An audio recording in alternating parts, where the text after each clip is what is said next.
အားလုံးပဲမင်္ဂလာပါ Together Fight for You Channel ကနေပြန်လည်ကြိုဆိုလိုက်ပါတယ်ရှင်။ဒီနေ့မှာတော့မကြသေးမီက Netflix ကနေထုတ်လွှင့်ပြသခဲ့တဲ့အပိုင်း7ပိုင်းပါဝင်တဲ့ချစ်ရပါတော့ Hongran Korea Drama Series လေးနဲ့မိတ်ဆက်ပေးပါရစေ။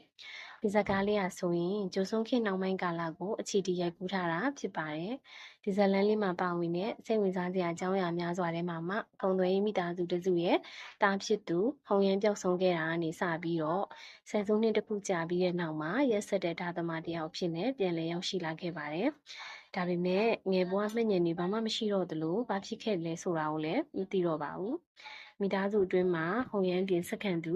မိန်းကလေးတယောက်လည်းရှိပါသေးတယ်။ဟောင်ရန်ပြောက်ဆုံးချိန်နဲ့ပြန်ရောက်ချိန်မှာသူတို့ကြားတဲ့ဆက်ဆံရေးတွေကဘာတွေဆက်ဖြစ်သွားမလဲ။ဟောင်ရန်ကရောဘာကြောင့်10နှစ်လုံးလုံးပြောင်းနေခဲ့ရလဲဆိုတာကိုတော့စကားလေးထဲမှာကြည့်စုလိုက်ကြရအောင်နော်။ဆုံးထိနားဆင်ပြီးခဲ့ကြတဲ့အတွက်တဦးတယောက်ချင်းစီတိုင်းကိုကျေးဇူးအများကြီးတင်ပါတယ်ရှင်။